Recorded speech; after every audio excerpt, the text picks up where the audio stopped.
나누도록 하겠습니다. 마태복음 15장을 강의하기 전에 감사하게도 오늘 우리 조인기 목사님이 일단 퇴원을 하십니다.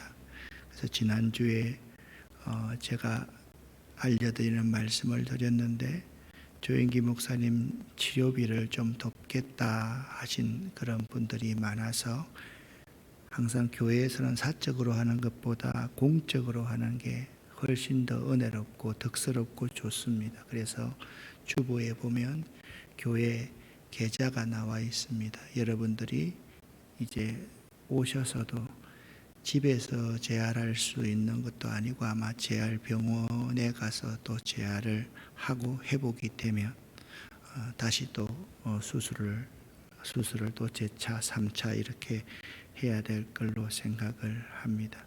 소변이 잘 안 나와서 매우 걱정했는데 이제 소변은 잘 나오게 됐다고 기도해 주신 우리 성도님들께 진심으로 감사드린다는 그런 인사가 왔습니다. 그래서 빨리 회복되셔서 이 새벽 재단에 서서 또 낮에 여러분과 말씀을 나누기를 기도해 주시기를 부탁을 드립니다.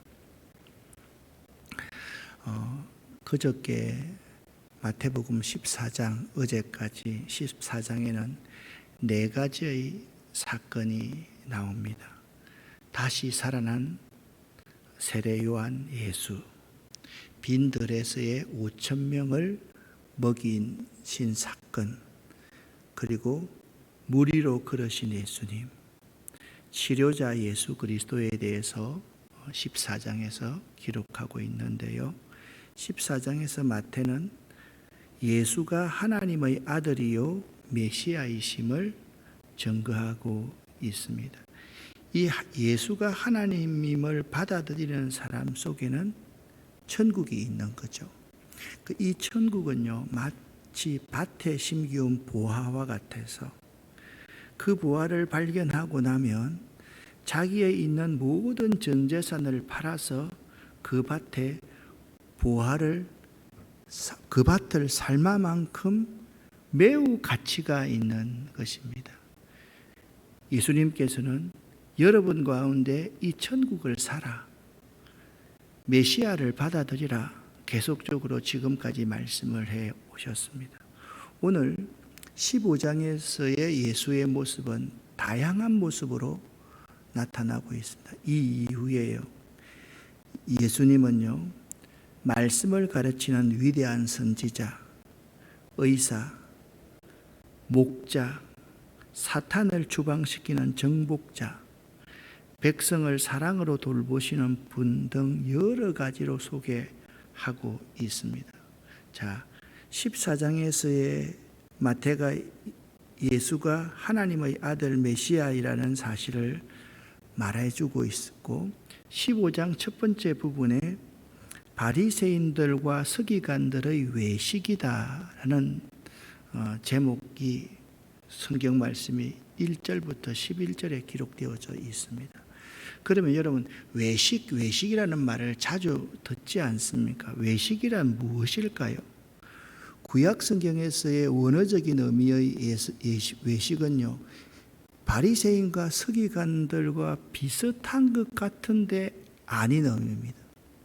경건치 아니한이라는 뜻을 가지고 있습니다. 또 외식이라는 뜻은 하나님을 잊어버린이라는 뜻을 가지고 있습니다. 이 말의 의미는요 우리가 계속 생각을 해야 되는데 바리새인들과 서기관들이 외식했다 이렇게 말을 하는 이유는 뭐냐 하면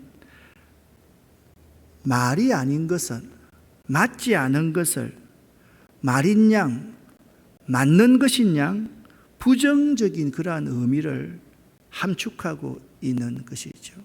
맞지 않는 것을 맞다고 주장하고 맞지 않는 것을 마치 맞는 것인 양 이끌어가는 것, 그것을 바로 성경에 말하는 외식이다 그렇게 말씀합니다. 그래서 맞지 않는 것을 맞는 것인 양 계속 주장하니까 외식의 구약적인 의미의 근본적에서 뭐냐면 하나님을 대적하는 것과 하나님을 대적하는 자의 악함이라는 의미의 매우 가깝습니다. 그래서 여러분, 제가 이런 말씀을 드렸지 않습니까? 예수는 사탄을 추방시키는 위대한 정복자이다. 그러면 여러분, 예수님께서 그 시대에 모든 것의 주도권을 잡고 있던 바리새인과 서기관들, 그들을 대하는 것이 얼마나 어려웠겠는가를 전제할 수가 있습니다. 자, 이런 생각을 가지고 외식이 무엇이냐? 경건치 아니한, 하나님을 잊어버린, 그래서 아닌 것을 진짜로 주장하는, 진짜처럼 주장하는, 그래서 하나님을 대적하는 자들이 외식하는 자다. 이 생각을 가지고 이 말씀을 1절부터 11절까지를 함께 읽어보겠습니다. 그때 바리새인들과 서기관들이 예루살렘으로부터 예수께 나와 이르되, 당신의 제자들이 어찌하여 장로들의 전통을 범하나이까? 떡 먹을 때에 손을 씻지 아니하나이다. 대답하여 이르시되, 너희는 어찌하여 너희의 전통으로 하나님의 계명을 범하느냐? 하나님이 이르셨으되 내 부모를 공경하라 하시고, 또 아버지나 어머니를 비방하는 자는 반드시 죽임을 당하리라 하셨거늘, 너희는 이르되 누구든지 아버지에게나 어머니에게 말하기를 내가 드려 유익하게 할 것이 하나님께 드림이 되었다고 하기만 하면 그 부모를 공경할 것이 없다 하여 너희의 전통으로 하나님의 말씀을 폐하는도다. 외식하는 자들아, 이사야가 너희에 관하여 잘 예언하였도다. 일렀으되 이 백성이 입술로는 나를 공경하되 마음은 내게서 멀도다.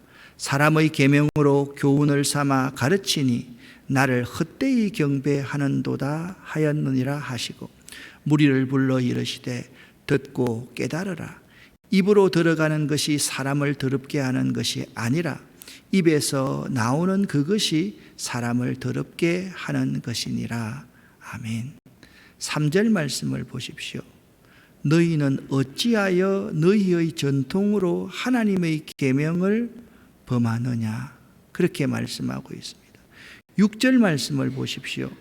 너희의 전통으로 하나님의 말씀을 폐하는도다.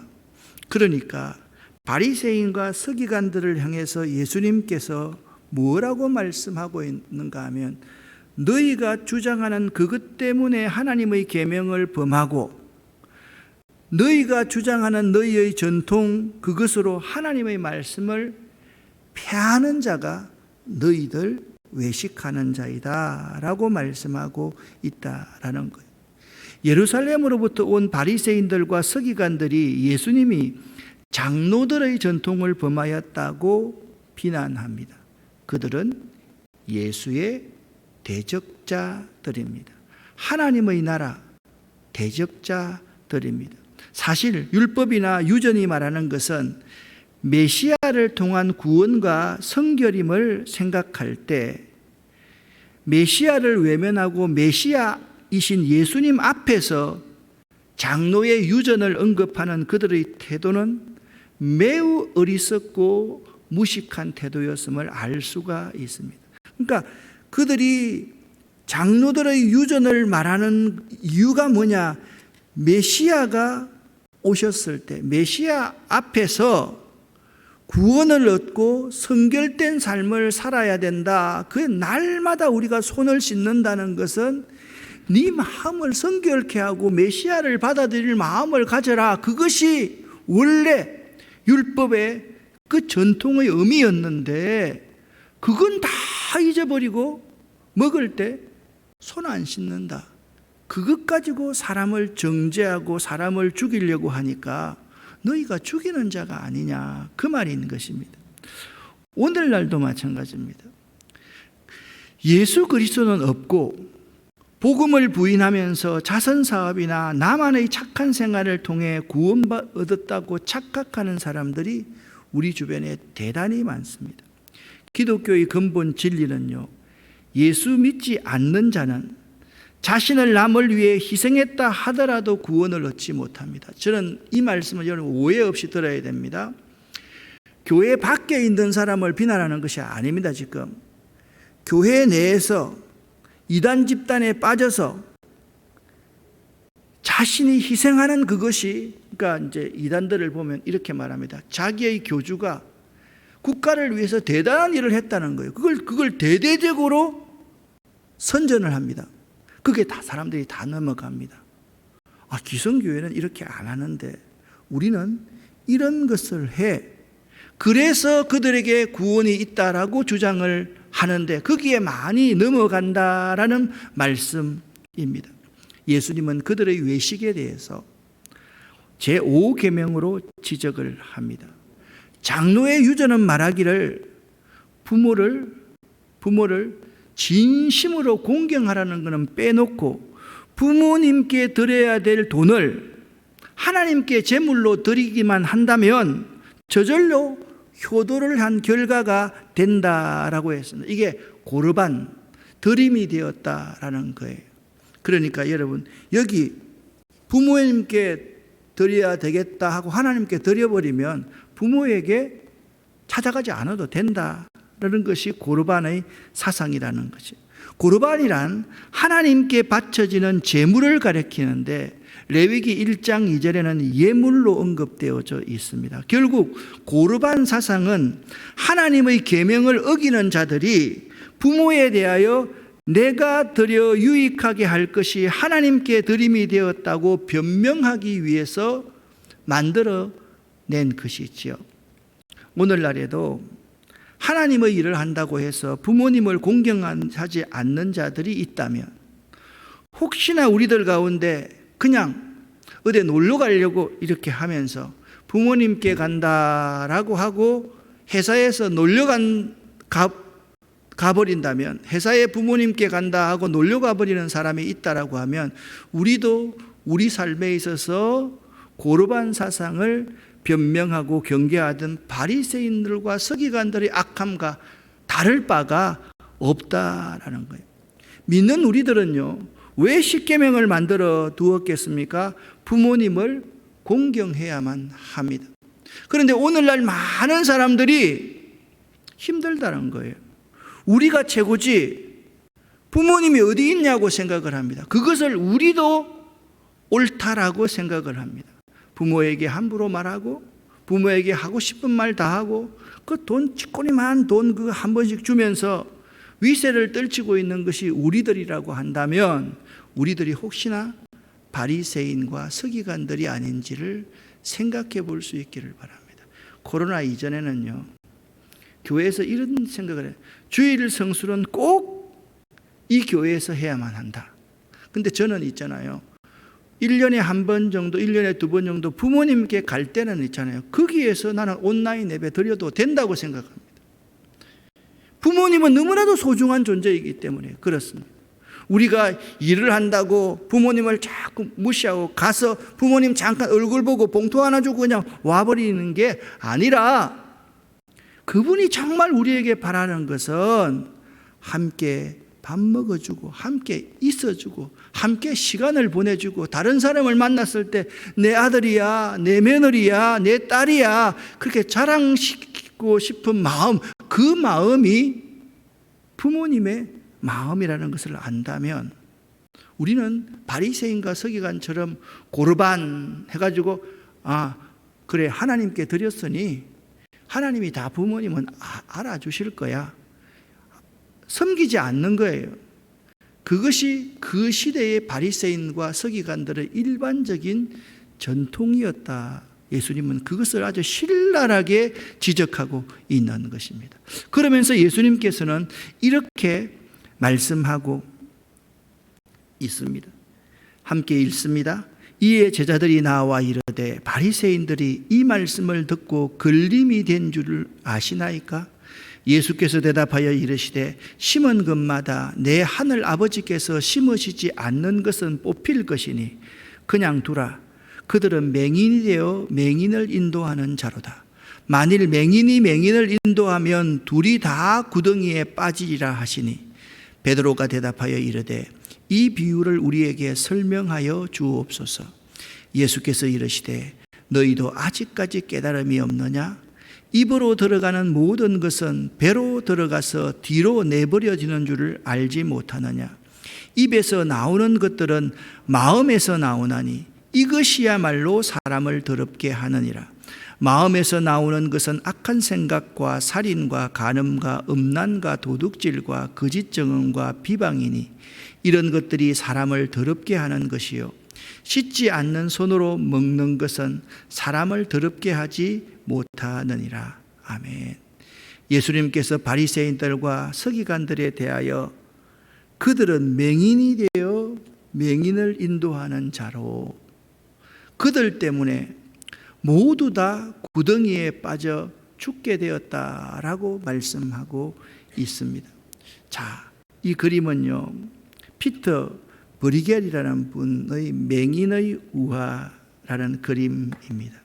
이 그림은요, 한치 앞도 내다볼 수 없는 그들의 불완전한 감각이 어떤 위기로 치닫고 있는지를 그려내어서 보는 이의 마음을 조이게 합니다. 바로 이러한 것이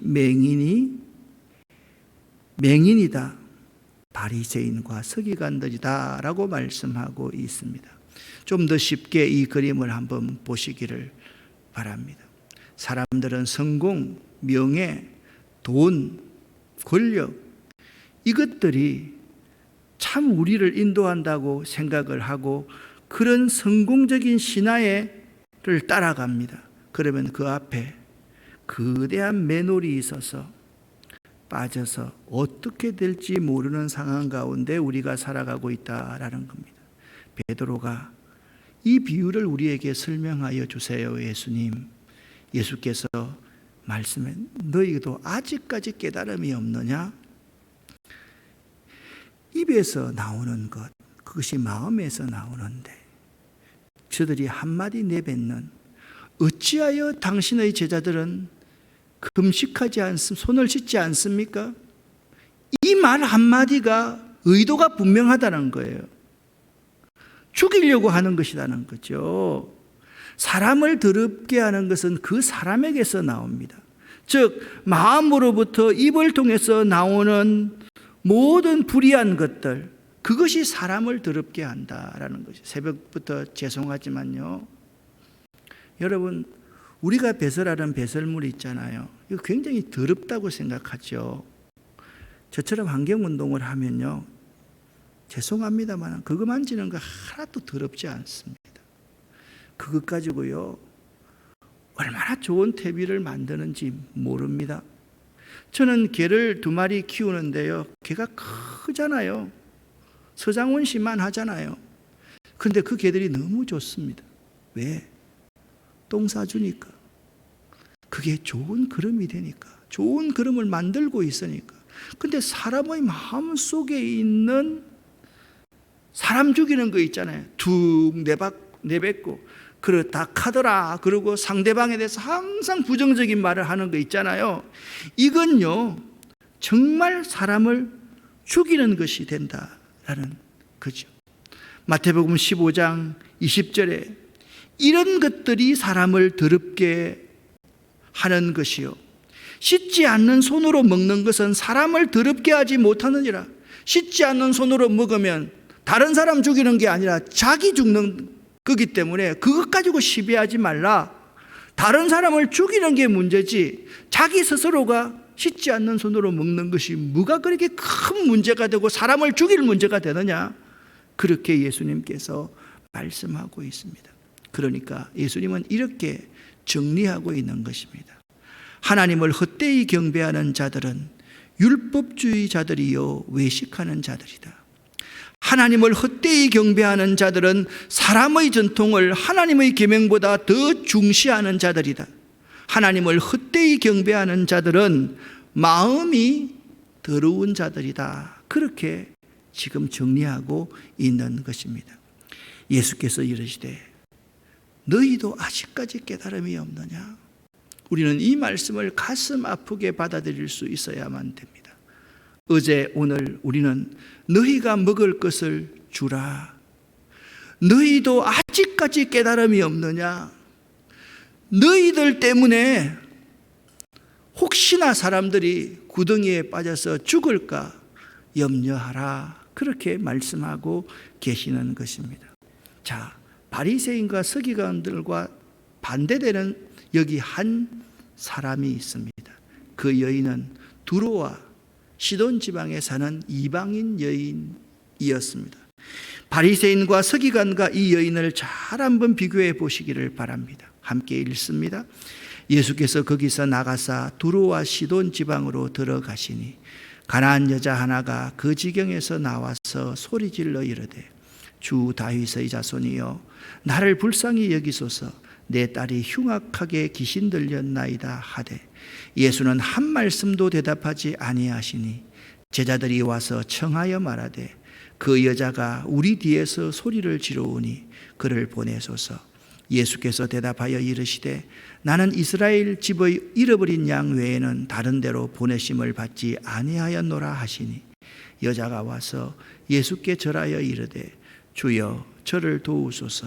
대답하여 이르시되 자녀의 떡을 취하여 개들에게 던짐이 마땅하지 아니하니라. 여자가 이르되 주여 올소이다마는 개들도 제 주인의 상에서 떨어지는 부스러기를 먹나이다 하니 이에 예수께서 대답하여 이르시되 여자여 내 믿음이 크도다, 내 소원대로 되리라 하시니 그때로부터 그의 딸이 나으니라.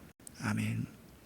여기 22절부터 28절까지 읽으면서 여러분 이제 마태복음을 15장까지 강해하니까 이 본문의 말씀을 가나안 여인 한 사람만 보고 읽지 말라는 거예요. 누구와 대비하면서 바라는 거예요? 외식하는 자, 바리새인과 서기관과 이 가나안 여인을 한번 대비해 보라는 거예요. 바리새인과 서기관은 이스라엘 사람 중에서 혈통이 최고라고 생각하는 사람입니다. 이 여인은 이방인 여인입니다. 그들은 자기가 천사의 보호 아래 있다고 생각하지만 사실상 이들이 예수를 대적하는 악한 사단의 세력, 악한 사단이 이들 속에 들어 있었습니다. 그렇기 때문에 이들 속에 또아리를 들고 있는 사단은 나가려고 생각을 하지 않습니다. 그러나 이 가나안 여인 속에 있는 이 악한 자는 예수님께서 내어 쫓으셨다. 그 두 가지를 비교하면서 읽으시면 이렇게 말합니다.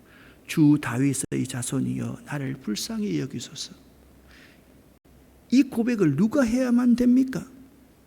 이 여인이 해야만 됩니까? 아니면 바리새인과 서기관들이 해야만 합니까? 예수님께서 한 말씀도 하지 아니하시는 이유를 알겠죠? 이 여자에 대한 무시 때문에 그렇게 하는 것이 결코 아닌 것입니다. 24절에 나는 이스라엘의 잃어버린 양 외에는 다른 데로 보내심을 받지 아니하였노라. 누구의 마음입니까? 바리새인과 서기관들의 마음 아닙니까? 그런데 주여 저를 도우소서. 누가 이 고백을 해야만 합니까? 바리새인과 서기관 아닙니까? 그런데 왜 가나안 여인이 이 고백을 하고 있다라는 겁니까? 여러분 보십시오. 26절 우리는 이렇게 생각을 합니다. 여자를 개취급했다 예수님이. 아니에요. 잘 보십시오. 자녀의 떡을 취하여 개들에게 던짐이 마땅하니라. 이것이 누구의 말입니까? 바리새인들과 서기관들 외식하는 자의 말이 아닙니까? 예수님께서 말합니다. 여자여 네 믿음이 크도다 라고 말씀하고 있는 것입니다. 예수께서 두로와 시돈 지방으로 가셨을 때 어떤 가나안 여인이 예수의 소식을 듣고 와서 귀신 들린 딸을 고쳐주기를 간청했습니다. 그녀는 예수님을 다윗의 자손 곧 메시아로 인정하였습니다. 이방 여인으로 이러한 믿음은 예수님께 큰 칭찬을 얻게 되었고 급기야는 그의 딸이 온전하게 되는 은혜를 받았다는 것입니다. 사실 온전하게 되는 은혜를 받아야 할 사람은 외식하는 자 바리새인들과 서기관들인데 말입니다. 이 가나안 여인의 모습을 봅시다. 주 다윗의 자손이여 나를 불쌍히 여기소서. 내 딸이 흉악하게 귀신 들린 나이다. 여러분 바리새인과 서기관의 모습을 한번 보십시오. 그 여자가 우리 뒤에 소리를 지릅니다. 여자가 와서 예수께 절하며 이르되 주여 저를 도우소서. 여자가 이르되 주여 올소이다. 개들도 제 주인의 상에서 떨어지는 부스러기를 먹나이다. 그때로부터 그의 딸이 나으니라. 그런데 예수께서는 어떻게 대응하십니까? 그녀의 부르짖음에 한 말씀도 하지 아니하셨고 나는 이스라엘 집의 잃어버린 양 외에는 다른 데로 보냄을 받지 아니하였노라. 바리새인과 서기관이 할 말을 예수께서 그대로 하고 있지 않습니까? 자녀의 떡을 개들에게 던짐이 마땅치 아니하니라. 바리새인과 서기관은 이 가난한 사람들을 개들처럼 취급하는 사람들이었습니다. 여자여 내 믿음이 크도다. 네 소원대로 되리라 하셨다. 사실 하나님의 구원이 예수를 받아들이는 이방 사람에게 있다. 그렇게 선언하고 있는 것입니다. 예수님의 이 믿음 테스트는 그분 마음 깊은 곳에서 나오는 생명 살림을 위한 사랑의 극한 사랑의 표현이었습니다. 여러분에게 이런 믿음이 있습니까? 옷자락에 손만 대면 낫겠다는 그 믿음 말입니다. 이 예수님의 믿음 테스트를 통과한 이 가나안 여인과 같은 믿음이 여러분 가운데 넘치시기를 예수 이름으로 간절히 축원합니다. 오늘 하루 가나안 여인의 믿음 묵상하고 승리할 수 있기를 바랍니다. 기도하겠습니다.